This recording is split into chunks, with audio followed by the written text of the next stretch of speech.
Hello everyone, welcome to another video in the Ideal Auto Factory where we discuss everything RCs and vinyl wrapping. Today we're going to be talking about weight shift and performance driven RC drift cars, and we're going to just do it like side by side comparison with a little bit of knowledge dropping in the process. So keep God first. It's a great Sunday. You know, I'll be honest, I enjoyed church today. Many of you don't know this, but I do play the piano. Been playing for, oh man, 20 plus years. Let's just use that number. And I really enjoyed today. One of the songs was "I Trust in God," and I believe that's Elevation Worship. But yeah, y'all can correct me if I'm wrong. I really enjoy that song, playing it, and also just letting it minister to me and my relationship with God. So I really do stand and do my best to live out keeping God first. You know, every day is a new day, and every day you have the opportunity, the privilege to just live your best life as a disciple in this great, wonderful world that we live in, and be a disciple for Jesus Christ. So, yeah, keep God first. Let's get to it. And here we go. I have my notebook here with notes on it for what we're going to be discussing today. But the first thing we need to define is, what is weight shift? Weight shift is trying to mimic what actual one-to-one drift cars do. If you look at Formula D or any other form of drifting, the cars don't look like go-karts going around drifting. They lean into the suspension travels up and down, left and right, and your car, like, sometimes you three wheel around a apex, or you're over there, and once you mangy and then you go back, you get to the body rolls from left to right. There's a lot of visual appeal when you're doing one-to-one drifting that's outside of just going sideways. Your car looks a certain way, it moves a certain way. You can tell you fully sent the vehicle because, like, your manual was so aggressive that the body really leaned this way, and then wham, it leaned the other way when you flicked it into the actual corner, or the box for the gap. So that's weight shift. In the RC drift world, D-Like has been on that's a brand of RC drift products and chassis and things like that. They have been on a quest in the world of weight shift to mimic real one-to-one drifting, and they have this chassis called the LP86, which is a pan car, dare I say it, that actually uses springs on the body mount system to make the chassis lean left and right. To make the body lean left and right, not the chassis. The body leans left and right. Therefore, it looks like it's weight shifting, but really the body's just leaning left and right while the four wheels are planted on the ground. So, in a nutshell, it is visually a weight shift, but at the core, it is not what I deem, me personally, what I deem to be like weight shift, because you cut out all the effort involved in actually doing it, raising the ride height, doing all these things with the suspension and the springs and the roll center and all this other stuff to make the body actually lean left and lean right, as well as the chassis. So I digress now. Now, let me show you. So here's a weight shift chassis that I have built up, and it's still in a work in progress. And this is my TDP, which is very much performance driven. Get around the track as fast as possible, smooth as possible, and very much without doing any kind of extra stuff that doesn't need to be done to get that done. The ride height on this is lower. Ride heights on weight shifts, it's a lot higher. I can monster truck this thing. Like this is wow. So ride height is different. Another difference is this one doesn't have a lot of suspension travel. It doesn't need it. It doesn't have a lot of suspension travel. That's not a lot versus wham, we got a monster truck action going on. So this one's a lower to the ground than this. This is the weight shift, this performance. Then this also less suspension travel overall versus this one.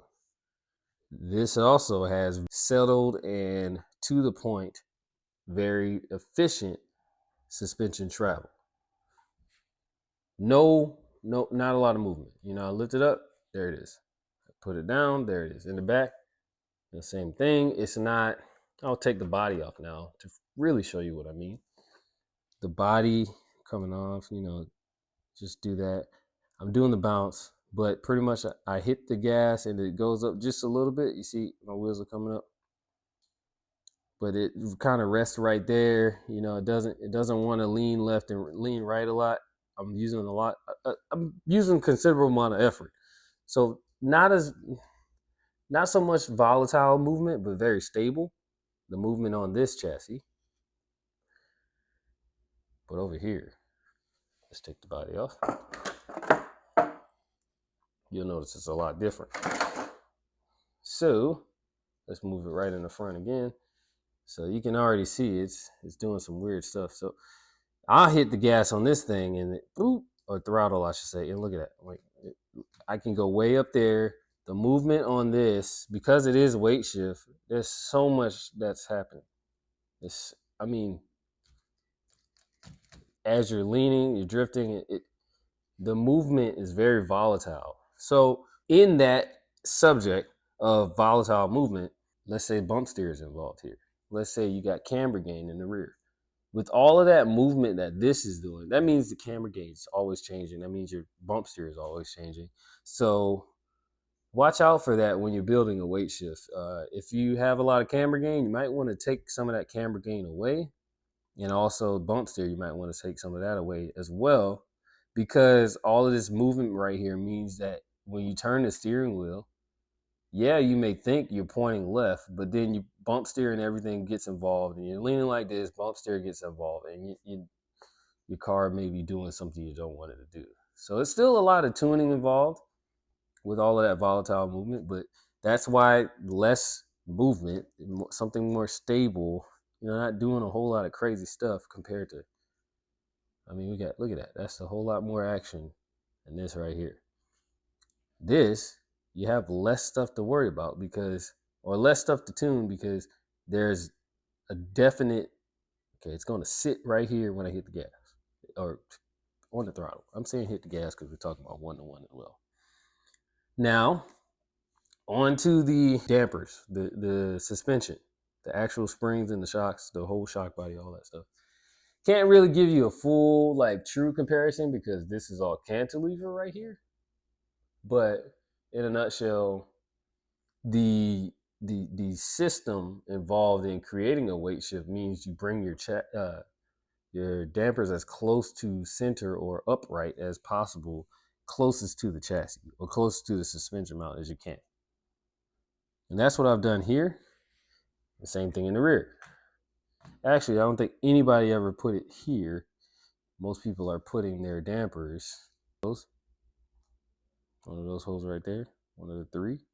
I went even further in and put them as close to that suspension mount as I could.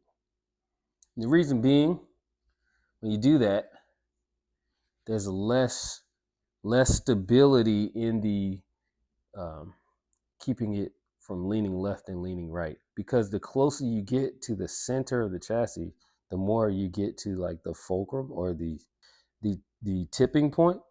So your tipping point is right there in the middle. So if everything is really close to it, what does that mean? It can lean left really good and it can lean right really good.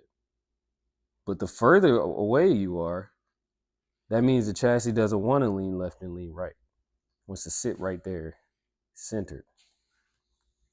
Now, droop. Man, some of these performance cars, they do have, or chassis drift cars, they do have a lot of droop. This one doesn't. You get to the ride height right there, that's it. That's it. So we're going to say that is, we're going to call droop on performance cars low to medium on the droop level. And then in the rear, we got the same thing. Look, that's it. Nothing more, nothing crazy. That's it. But you get over here, we're at this about the same height here. Same height. But I can go way up there. Way up there. And that's the amount of droop. So the droop translates to the amount of travel you can get out of these weight shift builds, because you need a lot of travel, because you're doing that. You can't lean a whole lot. You can't lean a whole lot with not a lot of room to before you touch the floor. And here's some of that active camber there. So you leaning left, leaning right at that roll. See my wheel doing all of that? So I don't want all of that to be happening while I'm drifting. And so on a weight shift, you kind of tune that stuff out. See that? It's not doing any of that. Now, let's go on to the battery position. So battery position on a performance style drift car, it's either low into the rear or up into the rear. You know, it can be high or low. But definitely on a weight shift, you want it high up. The higher it is, the higher the center of gravity, which means the easier it is to tip over. Tipping over meaning that weight can shift to the left or to the right pretty easy. Can't shift weight as easy when the center of gravity is really low. So performance cars, low center of gravity, weight shift, high center of gravity. In my dampers, let's go over to the dampers again. I don't have any oil. I'm just running off springs. That's why it's so extra. Whereas this, very precise. The oil in there and the piston hole size and all of that is very much strategic, tactical. Where over here, I find a spring that works, keeps the weight off, keeps the chassis off the ground. And then from there, I'm tuning those springs to get as much free flow, as much movement out of them as I can. So no oil in any of these dampers. Oil filled and everything, tuned, perfect length, all of that for the actual performance one. And then, of course, let's put these bodies back on. And I'm going to talk about body fitment. So here, it's a chaser body. We have JZX100, something you call. Fitment on this, I don't really care. Like, I always make sure I got my arches now, but I don't really care, because like the overall goal here for me on this weight shift is to be something that kind of just like literally tilts. I mean, we're talking something that just goes wild and crazy on the track, but gets around and hangs with people, but it looks so realistic going around, maybe even a little over exaggerated. Whereas this car, I don't want any distractions.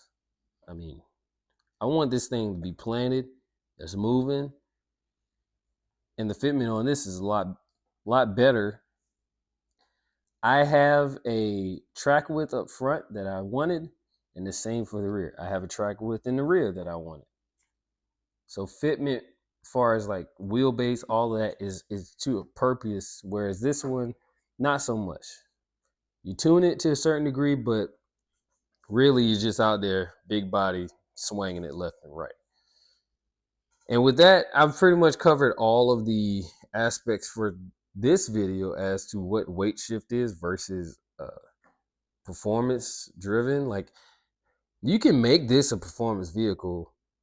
You got to know how to drive, this style weight shift. And then this can be totally off.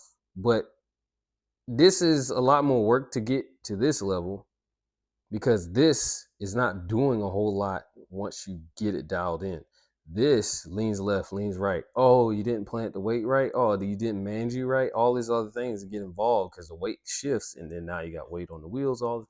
This one is very straightforward, very consistent, and easier to get you down the track than that is. So this would be more on the fun side of things. This is more of the performance side of things, or just kind of set it and forget it, ride with the best of them, and never really give yourself any complaints.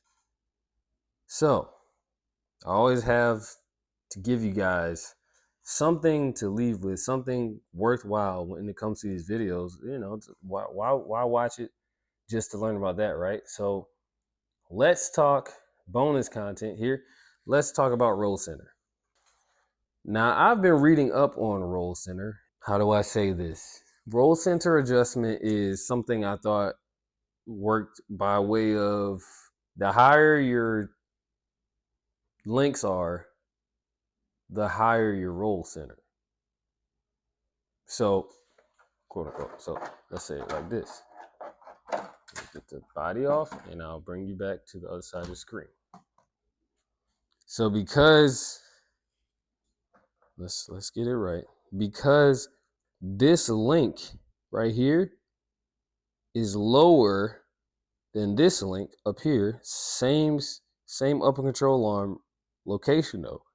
Except this one's low, that one's high. This has a higher roll center. That's how I thought about it. But no, that's not how this works.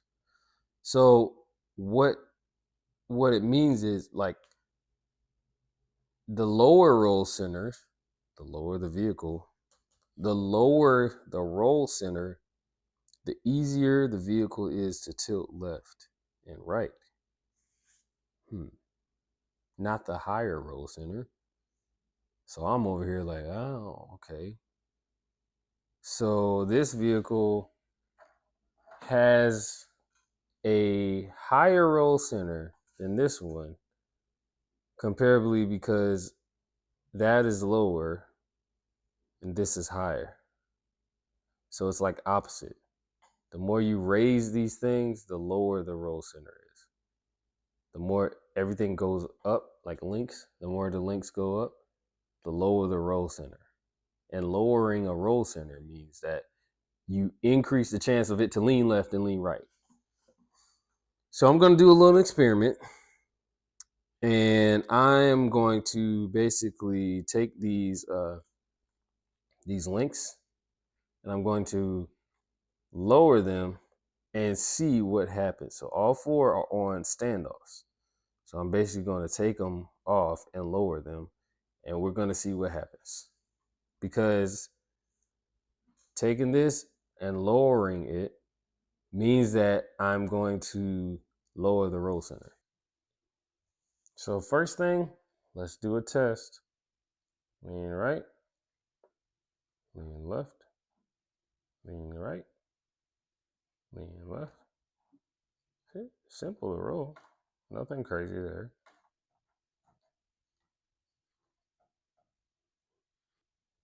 And we are back. And just like that, we have the risers off of the knuckles. All of them. Now, let's see what happens when we push it left and push it right. Left, right, left, right. So, it looks like the roll center is changed, and based off of data or research, this is supposed to have a lower roll center. Now, with a lower roll center, you'll see I still get my play up here. Still wants to lean and do all these things here. But what's funny is, if you look now, look how my wheels are changing. I'm steering without even the front. The front is steering, and I'm not even like, the wheels are pointed straight. Look at all that. Look at all what's happening. Look. I'm turning left. I am at a 25-degree to the left, maybe even more. I'm being generous. Look at that. I go from straight. Yep. Now lean that way and turn. Roll center, to me, personal opinion, is not the deciding factor on weight shift. Changing it is inevitable because you need your car to be able to drive straight and then go where you tell it to go with with your right hand or whatever hand you're steering the car with. But that's the only reason I see roll center coming into play. It has to change in order to weight shift, because in order to get your car to not steer 20 degrees to the left when you lean left and 20 degrees to the right when you lean right, in order for that not to happen, you need to change these angles. These angles of the camber link, the lower arm, all of it, all of these angles to me are more important to get your car to drive correctly while in weight shift status versus performance, status here. So this one, it can't steer. There's not a lot of movement. I can't turn it left and right that much, or lean left and lean right that much. Therefore, the factor of lean left, lean right does not play into this vehicle at all. And I still have a low roll center because that's low. Now I can raise this even higher to lower the roll center, but then I have this crazy angle and I might get into this status. But nonetheless, lowering the roll center gives you more roll. A higher roll center won't. Well, I don't know why I'm pointing there. They both have low roll centers right now in this current state. So I have a higher roll center when I put these back on those risers here. When I put them back on the risers, the front and the rear, I have a higher roll center, but I have a car that drives amazing while still getting weight shift from the fact that I have a high center of gravity and the right dampers and the right suspension mounts as close to the chassis as possible. Hint, hint. To get the job done. So my suspension, my droop, my ride height, and the fact that the angle of my camber links or upper arm links, they are more important factors to me than getting a low roll center to do the lean left and right, because you can get your lean left and right from the right dampers, the right suspension setup, the right length of your shocks, putting them in the upright position instead of angling them out. I feel like those are more weight shift important categories, weight shift pertinent categories to focus on, like putting your motor up high and things like that too, instead of worrying about roll center. You have to change the roll center in order to get it to drive correctly. The bump steer on this is insane. When you try, like, I'm going to have the lowest roll center known to mankind. Yeah, right. Okay, go for it, because I'll be going for stuff and going for no. But look at that. That's not fun to drive. We're steering it just off of pushing the throttle up and down. So I'm going to put these risers back on, and then I'm going to do another little experiment but I don't. You know what? I'm not going to do it, because apparently you can make a lower roll center too by making this lower, but then it would defeat the purpose. I think I proved my point here. All of that, the weight shift knuckles and things like that. Yeah, go for them, buy them. No harm there. The reason behind raising this up right here, this part, raising that back up, is so don't you don't lose the drivability of the vehicle. Bump steer is insane, and not only bump steer. Look at that. I'm like, what is that? Why am I like full on like positive camber on my weight shift lean? Like we're getting wild here. You lean, but that's like 5 degrees of camber through a lean that I want to happen, but that's not going to drive right. So let's put it back on, and then we'll be good to go, and then we can end this video. And we are back in normal mode. I'll tell you this.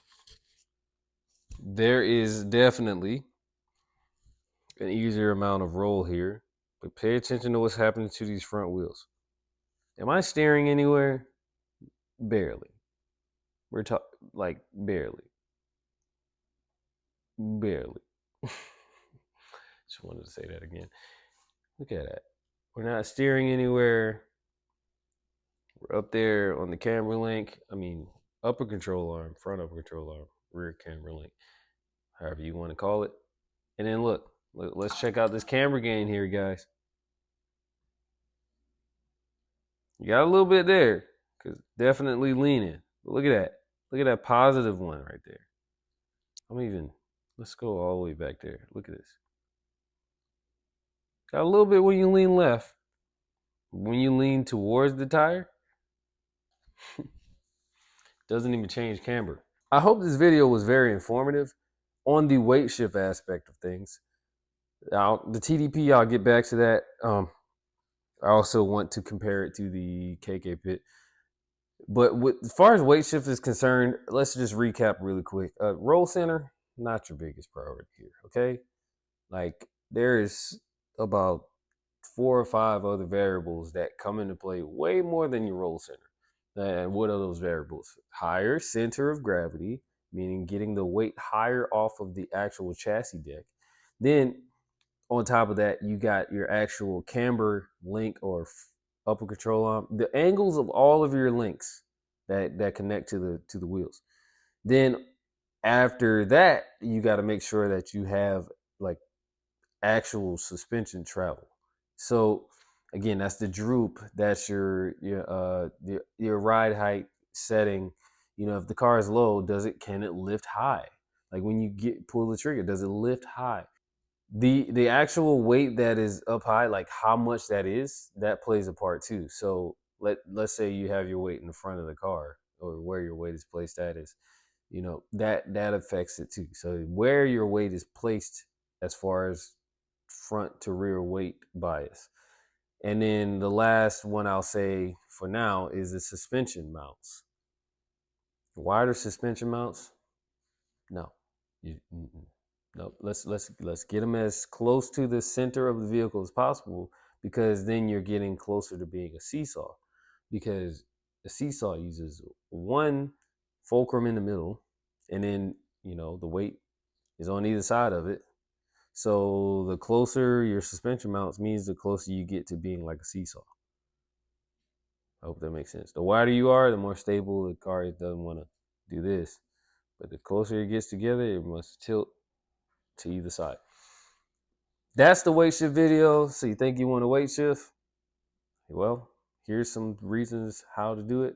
And this is a little bit of an explanation on it. So thank you for watching. Keep God first. Hey, get in that Bible. Read your Bible, do what it says. I know I'm doing my best to do that each and every day. And I'll catch you guys on the next video. Peace.